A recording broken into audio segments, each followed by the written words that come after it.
ஒரு convex lens இருக்கு. இது வந்து ஒரு இமேஜ் ப்ரொடியூஸ் பண்ணுது. இது real image, magnified image. So இதுதான் வந்து கான்வெக்ஸ் லென்ஸ்னு வச்சுப்போம். இது optical axis, principal axis. So object இங்கே இருக்கு. இது ஆப்ஜெக்ட் டிஸ்டன்ஸ் யூன்னு வச்சுப்போம். ஸோ இது யூ அண்ட் மேக்னிஃபைடு இமேஜ் நமக்கு ப்ரொடியூஸ் ஆகுது. இந்த சைட் கிடைக்கும். இது ரியல் இமேஜ், ஸோ இன்வெர்ட்டடாக இருக்கும். அண்ட் இது வந்து வி. ஓகே, ஸோ இங்கே இந்த மேக்னிஃபிகேஷன் வந்து 2 டைம்ஸாக இருக்கு. m = 2. ஓகே, இது ஆக்சுவலாக -2. ஏன்னா இது இன்வெர்ட்டட் இமேஜ், ஸோ அதை மென்ஷன் பண்ணுறதுக்காக -2 யூஸ் பண்ணுவோம். But overall magnification 2. So magnification இதை நம்ம வந்து v/u இதை யூஸ் பண்ணி கால்குலேட் பண்ணலாம். இது வந்து ஈக்குவல் டு 2. அப்போது v = 2uன்னு சொல்லலாம். நான் இங்கே சைன் கன்வென்ஷன் எடுத்துக்கல, ஜஸ்ட் வேல்யூஸ் மட்டும் நான் எழுதுறேன்.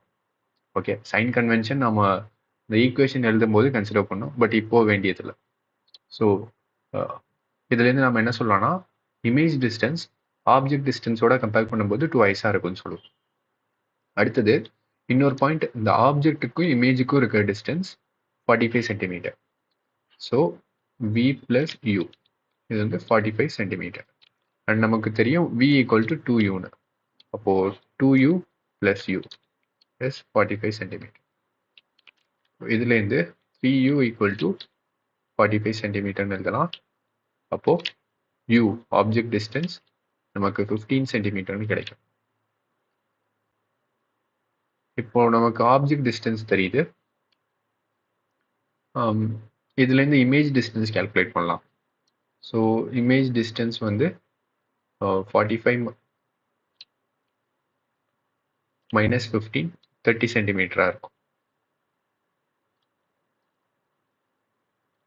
ஓகே, இந்த வெண்ணை யூஸ் பண்ணி நம்ம ஃபோக்கல் லென்த் கண்டுபிடிக்கலாம். ஃபோக்கல் லென்த்துக்கான எக்ஸ்பிரஷன் என்ன, 1/f = 1/v - 1/u. ஸோ இங்கே 1/f = 1/v. இது 30 - 1/u 15. இதை சிம்ப்ளை பண்ணுவோம். இங்கே 30